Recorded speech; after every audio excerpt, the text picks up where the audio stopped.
ভাৰতৰ প্ৰধানমন্ত্ৰী নৰেন্দ্ৰ মোদী ডাঙৰীয়া কেইবছৰমান আগত খেলো ইণ্ডিয়া, ফিট ইণ্ডিয়া এই ডাঙৰ ডাঙৰ মিছনবিলাক আৰম্ভ কৰিছিলে। আমাৰ অসমৰ মুখ্যমন্ত্ৰী ডাঙৰীয়াই খেল মহাৰণ আয়োজন কৰিছিলে।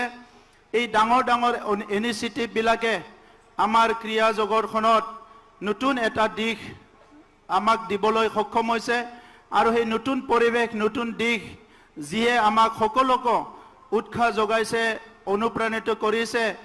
এই অনুপ্ৰাণিতৰ দ্বাৰা বড়োলেণ্ডৰ আমাৰ যুৱ যুৱতীসকলক খেল জগতত আগুৱাই নিবৰ কাৰণে আমি বিভিন্ন এক্টিভিটি যোৱা 4 বছৰত কৰিছিলোঁ আৰু ইয়াৰ ভিতৰত বড়োলেণ্ডৰ যিটো নেগেটিভিটি এইটো পজিটিভিটিলৈ ৰূপান্তৰ কৰাৰ কাৰণে আমাৰ অঞ্চলৰ ৰাইজক এটা সাহস দিবৰ কাৰণে, এক্সপোজাৰ দিবৰ কাৰণে বড়োলেণ্ডত আমাৰ মুখ্যমন্ত্ৰী ডাঙৰীয়াই আজিৰ পৰা 3 বছৰ আগত ডুৰাণ্ড কাপ খেল ইয়াত আয়োজন কৰিবলৈ আমাক উপদেশ দিছিলে।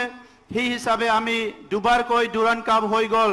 এই বছৰ তৃতীয়বাৰৰ কাৰণে 134 ডুৰাণ্ড কাপ আমাৰ বড়োলেণ্ডত হ'বলৈ গৈ আছে।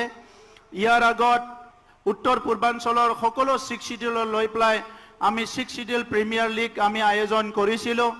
ইয়াৰ লগে লগে আমাক ভাৰতৰ যিটো শশ কমিটি আছে, এই শশ কমিটিয়ে অসমত তথা বড়োলেণ্ডত এছিয়ান শশ আমাক অনুষ্ঠিত কৰিবলৈ তেখেতসকলে সুযোগ দিছিলে। আমাৰ মুখ্যমন্ত্ৰী ডাঙৰীয়াই মাৰ্গদৰ্শনেৰে আমি CM কাপ আৰম্ভ কৰিছিলোঁ। সকলোৱে আনন্দিত হ'লো যেতিয়া এই আমাৰ সৰু এটা ইনিচিয়েটিভটো মুখ্যমন্ত্ৰী ডাঙৰীয়াই প্ৰধানমন্ত্ৰী ডাঙৰীয়াৰ মন কী বাতলৈ লৈ আহিল আৰু প্ৰধানমন্ত্ৰী ডাঙৰীয়াই মন কী বাতত আমাৰ CM কাৰ্ডৰ কথাটো এই যি মানে প্ৰথম ইনিচিয়েটিভ, প্ৰথম মানে আমাৰ ফুটবল খেল এইটো মানে সৰ্বভাৰতত প্ৰচাৰ কৰিলে ইয়াতকৈ ডাঙৰ কথা আৰু একো থাকিব নোৱাৰে। বড়োলেণ্ডৰ 35 লাখ জনসাধাৰণৰ হয় প্ৰধানমন্ত্ৰী ডাঙৰীয়াক ধন্যবাদ জনাইছোঁ।